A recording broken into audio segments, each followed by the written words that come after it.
Hello दोस्तों, आऊं आहियां सरवण कुमार ऐं तव्हां ॾिसी रहिया आहियो Sindhi teacher YouTube channel.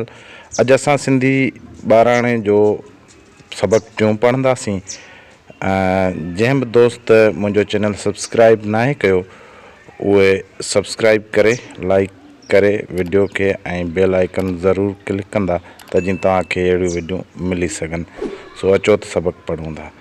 Scene ज़बर स, बे ज़बर ब, काफ पिश्क सबक, टे ज़ेर ट, ये वाव नून यों ट्यों सबक ट्यों। भे ज़ेर भ, भे ज़ेर भ, ते ज़ेर त, भित।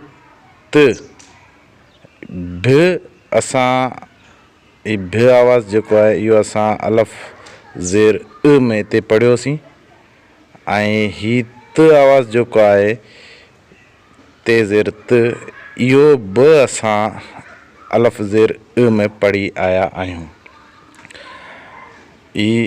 हय ज़ेर ही, हमज़ो ज़बर अ, ही अ, भे ज़ेर भ, ते ज़ेर त, भित, अलिफ मद आ, हये हे, आ हे। सॉरी ते ज़ेर ॾेई हुयसि।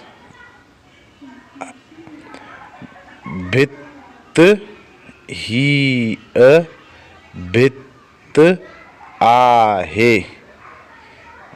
अना छे ज़ेर छ, इचे छठी आहे। ते ज़ेर त, इते तारो आहे। छित, इनमें ब आवाज़ आहिनि। ॿई आवाज़ जॾहिं पाण मिलायासीं त लफ़्ज़ ठहियो छित।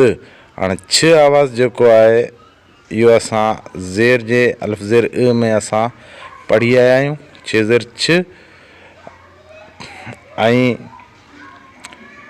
हय ज़ेर ही, हमज़ो ज़बर अ, ही अ, छे ज़ेर छ, ते ज़ेर त, छित, अलिफ मद आ, हये हे, आ हे। हाणे रवां पढ़ंदासीं। छित, ही अ, छित आहे। अहिड़ी तरह सां ही लफ़्ज़ तिड आहे। ते खे ज़ेर लॻल आहे ऐं ही डाल खे ज़ेर लॻल आहे। हाणे ही लफ़्ज़ थियो तिड। ॿ आवाज़ आहिनि। इहो पहिरियों आवाज़ आहे त ऐं इहो ॿियो आवाज़ आहे ॾ। इहो आवाज़ असां अलफ ज़ेर अ में पढ़ी आया आहियूं। तिड।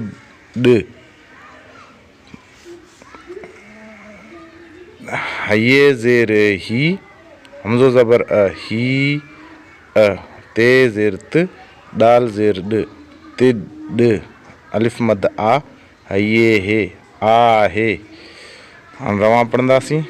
तिड, ही अ, तिड आहे। हाणे कुझु ही लफ़्ज़ आहिनि। हिननि सभिनी लफ़्ज़नि में बि ॿ आवाज़ आहिनि। जीअं ही लफ़्ज़ आहे अलफ ज़बर अ, डाल ज़बर ॾ, अॾ। ऐं इहे ॿई असां ज़बर अलफ ज़बर अ में हिते असां ही पढ़ी आया आहियूं। अ, ॾ। हिन में ॿ आवाज़ आहिनि। ही लफ़्ज़ आहे गाॾा। हिन में ॿ लफ़्ज़ आहिनि। गाफ, अलिफ गा। इहो असीं अलिफ मंद आ में पढ़ी आया आहियूं। ऐं ॿियो आहे डाल अलिफ ॾा। ही ब असां अलिफ मंद आ में पढ़ी आया आहियूं। ॿई आवाज़ अहिड़े तरीक़े सां ही लफ़्ज़ आहे भॻा। हिकिड़ो ज़बर जो आहे, ॿियो अलिफ जो आहे। ॿ आवाज़ आहिनि। भ, इहो आवाज़ असां ज़बर वारे अलफ ज़बर अ, बे ज़बर ब, बे ज़बर ब, भे ज़बर भ इहो ई पढ़ियोसीं। गे अलिफ गा, इहो अलिफ मंद आ में पढ़ी आया आहियूं। भॻा।